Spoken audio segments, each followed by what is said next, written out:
Както вече ви съобщихме, у нас днес се учреди нова партия Мюсюлман Демократичен съюз. Репортаж на Антон Хекимян и оператора Любомир Тасев. Близо половината от участниците в учредителното събрание бяха заведени с автобуси и автомобили в село Славяново от близките Поповски и Търговешки села. Повечето обаче твърдяха, че не знаят за какво са тук. Аз за партия не съм чул. После чух за някакво си тук за музей, такова нещо съм чул. Чухме музиката и идваме. След обещаната забава, възрастни и деца избраха за вдигане на ръка управителният съвет на партията. Уставът се приема с пълно единодушие.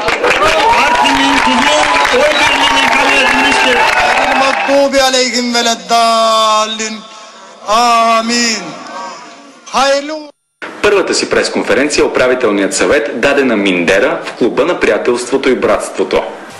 Членове могат да бъдат всички български граждани, които са приели етичните и морални норми на исляма, не мюсюлманите.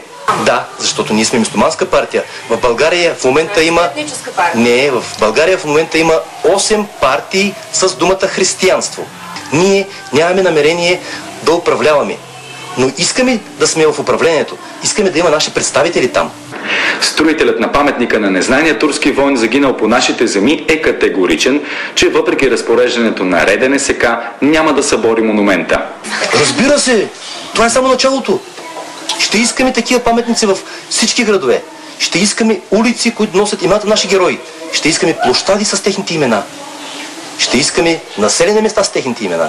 Ние представляваме 15% от населението на България и имаме това право. Юзеир Юзеиров обясни, че той лично финансира партията. Продава бракувани пилета от Европейския съюз на страни от Африка и Русия. Никой обаче не можа да преведе химна на партията Чедин Деде, който се оказа турски военен марш. Тя представлява нашата вяра. С тази песен ние сме превзели, ние сме тръгнали от Мала Азия към Европа. За BTV новините Антон Хекимян.